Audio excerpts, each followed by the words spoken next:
오늘과 같이 한 해의 끝자락에 서면 우리는 자연스럽게 한 해를 결산하게 됩니다. 올 한 해 내가 계획했던 일들이 얼마나 이루어졌는가 생각해 보기도 하고, 금방 지나가 버린 한 해에 대해 아쉬움 또한 남는 것이 사실입니다. 교회에서 성도님들을 만나다 보면 이맘때쯤 우리 마음속에 떠오르는 진짜 결산서는 따로 있다라는 것을 알게 됩니다. 그것은 바로 영적인 일들에 대한 결산서입니다. 제가 올 한 해 정말 힘들게 봉사했고 정직하게 살려고 애썼는데 주님께서 주신 게 별로 없는 것 같습니다. 나한테는 좋은 일이 별로 없었습니다. 이런 이야기를 하시기도 합니다. 오히려 하나님을 믿지 않고 요령을 피우던 주변 사람들이 더 잘 되는 것 같습니다. 우리는 이와 같은 말을 실제로 내뱉는 경우도 있지만, 또 내뱉지 않는다고 하여도 그 마음속에 담고 있는 한 구석에 서운함이 있을 수 있습니다. 오늘 우리가 읽은 말라기는 바로 이와 같은 신앙적 회의감을 다루고 있는 말씀입니다.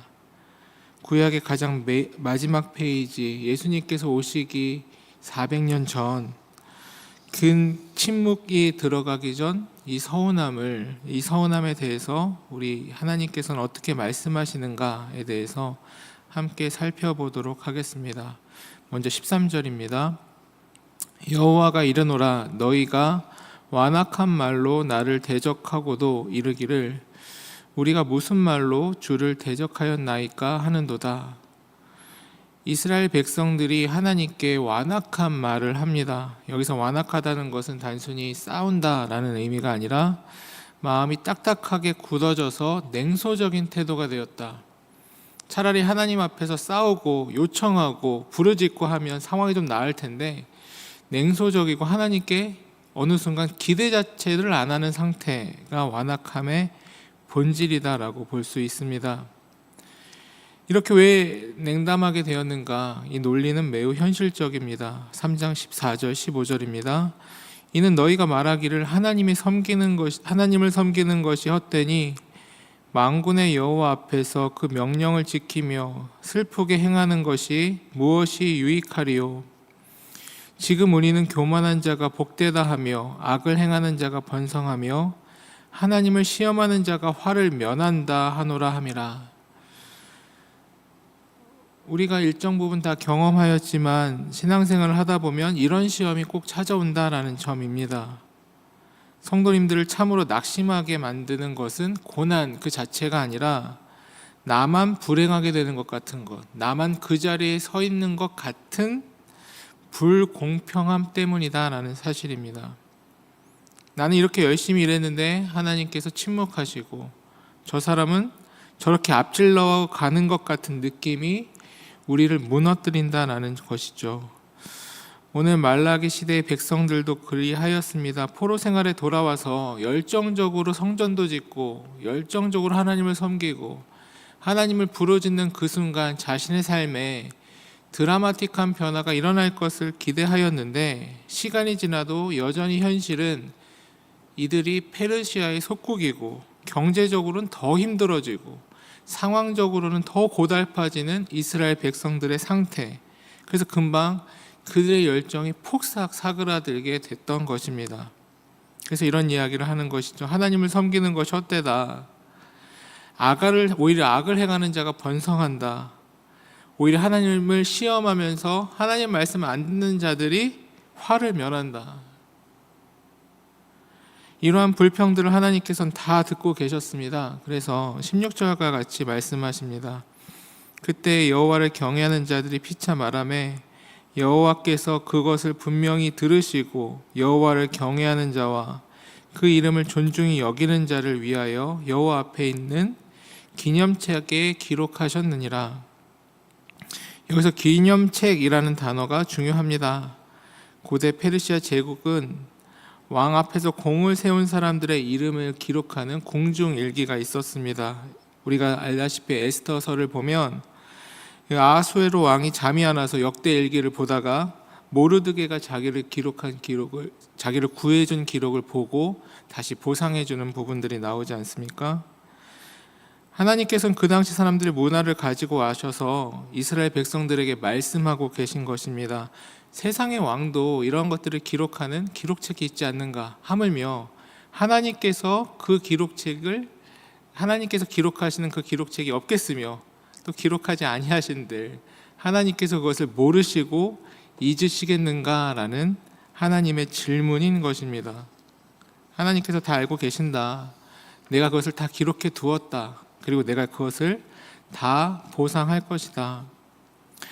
사랑하는 교우님들, 우리가 하나님께 자주 범하는 실수는 내가 오래 기도했으니까 오래 응답받아야 된다라는 내 생각입니다. 하지만 하나님께서 응답하시는 시기와 시점은 하나님의 것이지 우리의 것이 아닙니다. 하나님께서 오늘 본문 17절과 같이 내가 정한 날이 있다라고 말씀하고 계시기 때문입니다. 내가 정한 날에 내가 응답한다. 하나님의 타이밍은 우리의 예상보다 늦을 수도 있지만 하나님의 계획은 우리의 계획보다 확실하고 정확합니다. 본문 4장 2절입니다. 내 이름을 경외하는 너희에게는 공의로운 해가 떠올라서 치료하는 광선을 비추리니 너희가 나가서 외양간에서 나온 송아지같이 뛰리라. 여기서 공의로운 해는 1차적으로 하나님의 은혜, 하나님의 말씀, 하나님의 언약의 성취를 의미합니다. 그리고 우리는 알고 있죠. 그것의 궁극적 의미는 예수 그리스도라는 사실입니다. 그리고 치료하는 광선이라는 표현에서 이 광선은 히브리 원문으로 이 날개를 의미하기도 합니다. 다시 말해 치료하는 광선이 환하게 비추며 날개와 같이 아름답게 펼쳐져 나아가는 그림 언어다라고 볼 수 있습니다. 아침 해가 떠오를 때 밝은 빛이 멋진 날개와 같이 확 빛이 펼쳐져 나아가는 것처럼 하나님의 은혜와 하나님의 사랑과 하나님의 일하심의 역사가 아름답게 우리에게 펼쳐져 나아가 반드시 그 빛이 우리에게 닿게 될 것이다 라는 설명인 것입니다. 한번 상상해 보시기 바랍니다. 긴 밤 동안 추워 두려움에 떨던 사람들에게 이 아침의 햇살이 밝게 비춰져 쏟아지듯 이 하늘의 온기가 그들에게 전달되듯 의심과 냉소로 얻어붙었던 우리의 마음을 녹이는 것은 논리적인 설명이나 또 우리의 인간적인 계산이 아니라 하나님께서 알고 계신 하나님의 때에 하나님께서 이루어 주신 놀라운 은혜다라는 사실을 설명하고 표현해 주는 것입니다. 그렇게 따뜻한 예수님의 빛이, 영원한 생명이라는 빛이 우리에게 비춰졌을 때 우리는 다시금 회복하게 되어 막 외양간을 나온 송아지 같이 거기서 닫혀 있어서 축축하고 춥고 힘든 곳에서 벗어나 빛 가운데서 뛰노는 송아지 같이 우리의 영혼이 또 우리의 하나님께서 주셨던 여러 상황 속에서의 기도의 제목들이 아름답게 즐겁게 해결될 것이다 라고 말씀해 주시는 것입니다. 이것이 예수님께서 주시고자 하시는 궁극적 은혜이자 우리에게 주시는 평안이자 온전한 회복입니다. 억눌렸던 것, 억울했던 것, 답답했던 것이 하나님의 날에 하나님의 은혜로 예수 그리스도의 은혜로 활짝 피어나게 펼쳐지게 되는 것입니다. 이제 설교를 마무리하겠습니다. 말라기 선지자가 예언을 마치고 난 뒤 이스라엘의 세례 요한이 등장하기까지 400년이라는 시간이 걸립니다. 즉 암묵기, 침묵기라고 합니다. 하나님께서는 이 긴 침묵을 견뎌야 할 백성들에게 마지막 당부를 하십니다. 4장 4절에서 모세의 법을 기억하라. 이것은 하나님의 말씀을 붙들라라는 의미입니다. 4장 5절에서 엘리야를 보내리라. 이것은 곧 회복할 것이다. 하나님의 은혜와 능력이 너희에게 임할 것이다 라는 말씀입니다. 사랑하는 교우님들, 오늘 2025년을 보내면서 우리 마음속에는 여전히 풀리지 않은 한두 가지의 숙제들이 있을 것입니다. 그때 우리가 기억해야 합니다. 말라기는 끝이 아니라 새로운 시작을 주신 하나님의 기다림이자 하나님의 약속의 마무리다라는 사실입니다. 2025년이 끝난다고 해서 우리의 기도의 제목들이, 우리가 하나님 앞에서 씨름했었던 문제들이 끝나고 실패로 돌아가는 것으로 마무리되는 것이 아닙니다. 2026년에 하나님의 응답이 있고 하나님의 역사가 있고 하나님의 빛이 우리에게 비추어 우리가 기도했었던 그 모든 것을 성취하신다라는 사실을 우리는 믿어야 하는 것이죠.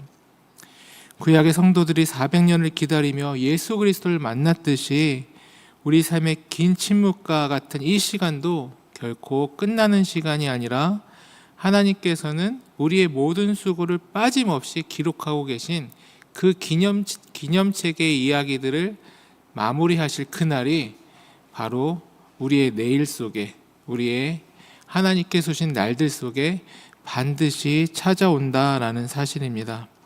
그러니 낙심하거나 포기하지 마시기 바랍니다. 우리에게 공의로운 해, 즉 예수 그리스도께서 우리와 2025년에도 함께 하셨지만 2026년에도 함께 하실 것이기 때문입니다.